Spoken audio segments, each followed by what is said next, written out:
Welcome back. In this video I want to share some information about the Gantt chart and how we can use the Gantt chart in different ways.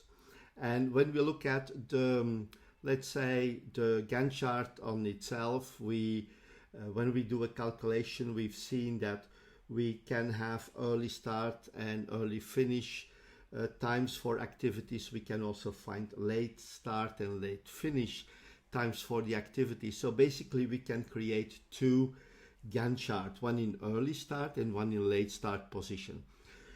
Software is also important. Here I have an example from a free software packet, which is ProjectLibre, which is free to download and that you can use for your projects.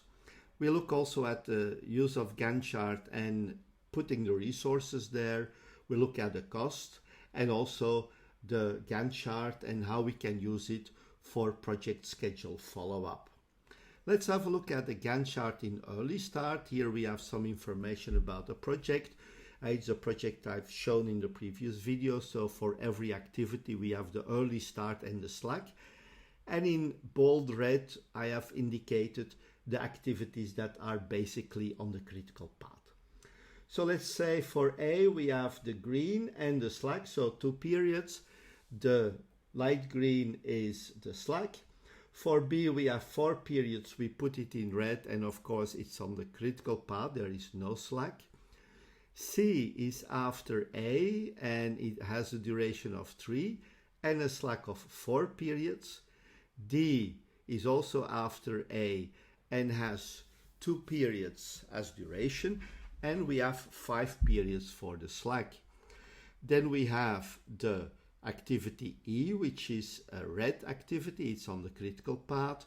We have F and G, which both are non-critical path activities, and the 2 last activities, H and J, are both critical path activities.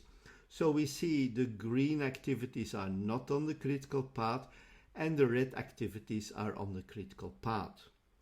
When we move the activities from their early start to their late start, we don't have the slack anymore. So basically, their late start and late finish are so that they also become critical because the slack is gone and every delay of these activities will also lead to a delay of the project. So we find for A, 2 periods on periods 3 and 4, B is still the same, C is moved to the late start position like D. E is still at the same position, it didn't change. F and G are moved to their late start positions and H and J are still on the same place. And we see that all the slack has gone. There is no more slack and that means that all the activities are basically on the critical path.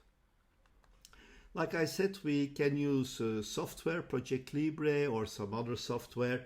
When you look around, software is quite interesting. You can find a lot of interesting software for different price categories. And here you see the network. Basically, we have the same network as before. We have the critical path activities. The only thing what you can see here, if you look at the duration or the elapsed time, that it's longer than the periods that we had in the previous Gantt charts because we don't work during the weekend, so activities are extended in, let's say, in elapsed time, in calendar time, with the time of the weekend. So that's what you find in a typical project management software, ProjectLibre. It can also be Microsoft Project or any other project that is available. Another use of the Gantt chart is to evaluate the resources. So basically I put here some resources that are working on the different activities and I express the resources as a percentage of their availability.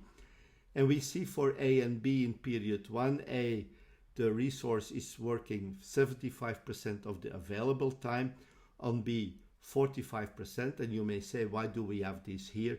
Well, when we allocate the resources to the activities, we don't know yet where those activities will be planned. So basically, when we see this, we can find for all the periods where we have problems with the resources, and we can use the Gantt chart to adjust the start and the finish time of the activities in order to avoid problems with the utilization of the resources. And resources we refer to as human, but also as material resources. So the resources on the Gantt chart will help us to provide the final planning of the project. Basically, it will give us the baseline, the schedule baseline, and the overview of the people that are working on those activities. They will give us the resources baseline.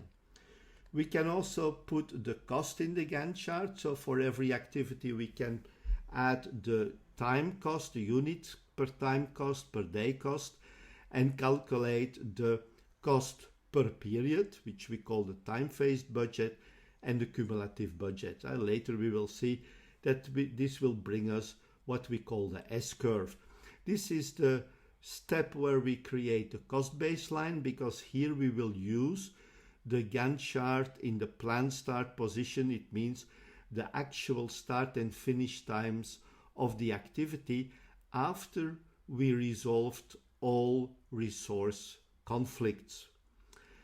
A very important part where we're going to use the project, or where we're going to use the Gantt chart, is for project follow-up. Now, what we have the planned dates like they've been drawn here. We have the red line which says, okay, we finished day 4, and the black line with the end shows how much of the activity has completed at the time of week 4. And we see that activity A has been completed 100%. We see B is completed for 3/4, although it should already have been finished, and it means that the duration will be increasing. We will talk about those elements later on, because it's important to identify what is happening with the duration of the project.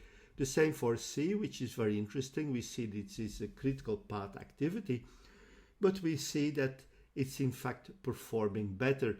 I only expected to have 1/3 of the activity finished, while we already have 50% finished. It means that our activity probably will be finished by the end of period 5. So these are a lot of elements, a lot of things you can do with the Gantt chart. And you see it's a very interesting tool for planning, for evaluation, for watching or evaluating the resources, the cost, and of course the schedule. And these are important things for a project manager. We have to communicate how the project is evolving. So that's it for this presentation. Let's get together again in the next video, and see you there. Thank you and bye-bye.